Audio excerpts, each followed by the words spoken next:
Shalom saudara-saudariku yang terkasih dalam Tuhan. Renungan audioku kali ini berjudul Kekuatan Doa Rosario, seri yang kedua.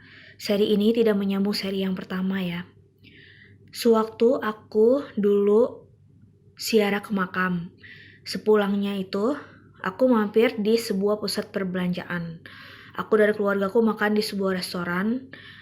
Pada saat beberapa waktu itu terjadi hujan deras yang disertai dengan angin yang sangat kencang.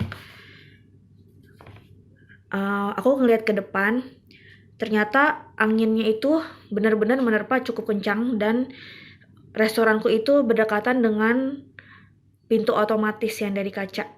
Ya, secara ilmu logika dari ilmu fisika benar-benar ada bahayanya juga kalau angin yang bertiup cukup kencang itu. Kalau sampai terjadi kenapa-napa gimana ya. Aku saat itu ada rasa khawatir juga, bukannya mikir kapan hujannya berhenti dan pulangnya gimana karena aku gak bawa payung juga. Tapi maksudnya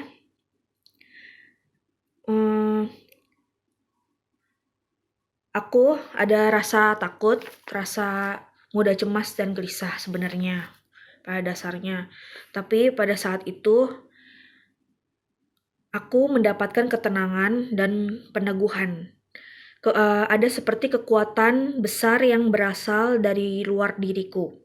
Jadi lebih tenang, lebih terkendali, dan kuat gitu. Benar-benar kata kuat itu digarisbawahi. Lalu aku mikir-mikir lagi, istilahnya selavi, apa yang terjadi ya terjadilah. Bukannya aku bermaksud ingin segera terjadi badai atau akhir zaman ya. Tapi aku lebih bisa menerima hal-hal yang berada di luar kendaliku. Seperti alam kan kita nggak bisa tentukan. Kita hanya bisa berdoa ya selanjutnya misteri dari Tuhan, kehendak Tuhan yang terjadi. Lalu aku pun teringat bahwa aku mendapatkan kekuatan peneguhan itu karena aku berdevosi kepada Bunda Maria. Hal ini sungguh benar dan sungguhan. Bahwa Bunda Maria itu dari kekudusan beliau, karena ketaatan hidup beliau, kekudusan itu bersifat menular. Bagi kita yang berdoa rosario, kita juga turut terlindungi dari segala hal yang tidak baik. Dan pada saat-saat yang kalau misalnya tidak disangka kayak begini, kita jadi lebih kuat.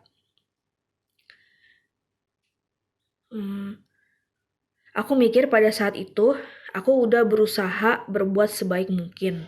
Udah nulis beberapa banyak judul renungan pribadi yang bukan saduran. Aku udah berusaha berbuat silih sebaik mungkin yang ku bisa. Dan sedikit banyak udah pelayanan. Bukannya karena bermaksud apa-apa aku bilang kayak gini. Maksudnya untuk menenangkan diriku pada saat itu. Ya, terus kalau kita tidak berada dalam keadaan dosa berat, sebenarnya kita lebih tenang dan bisa lebih siap. Kalau seseorang dalam kondisi berdosa berat yang belum diakukan dan belum bertobat, nah itu yang bisa membahayakan keselamatan. Rosario aku punya ada banyak. Yang bertahan dan kupakai sampai sekarang ada 2, yang satu warna merah beli di gereja katedral, toko bukunya. Dan satu lagi cenderung putih yang bergradasi kuli di gereja Santo Antonius ketika ada novena. Rosario yang kupakai alasannya bukan untuk aksesoris atau bukan pamer hal kerohanian gitu. Maksudnya adalah silih sebagian. Jadi ada istilah-istilah di gereja Katolik. Ada silih penuh, ada silih sebagian. Nah, kalau buat tanda salib itu juga termasuk istilah silih sebagian. Tanda salib adalah tanda kemenangan kita. Dan juga tanda kita bahwa kita percaya pada Allah Tritunggal, yaitu Bapa, Putra, dan Roh Kudus. Dengan memakai doa rosario, dengan memakai rosario, kita sudah termasuk melindungi diri kita dari hal-hal yang tidak baik. Jadi rosario yang sudah diberkati oleh imam atau seorang romo kita panggilnya, itu mempunyai daya energi perlindungan. Jadi kalau kita berada di luar rumah atau di mana aja, di dunia roh, Kita memakai rosario itu sebagai penanda bahwa diri kita adalah milik Bunda Maria. Roh jahat itu tidak bisa mengganggu kita.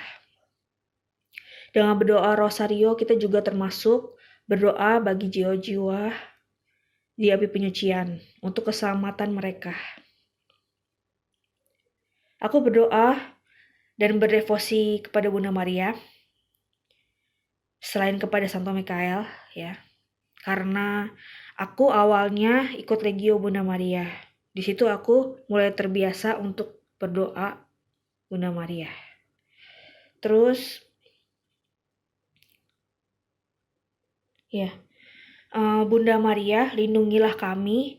Bunda Maria, sembunyikanlah kami di bawah mantolmu. Amin.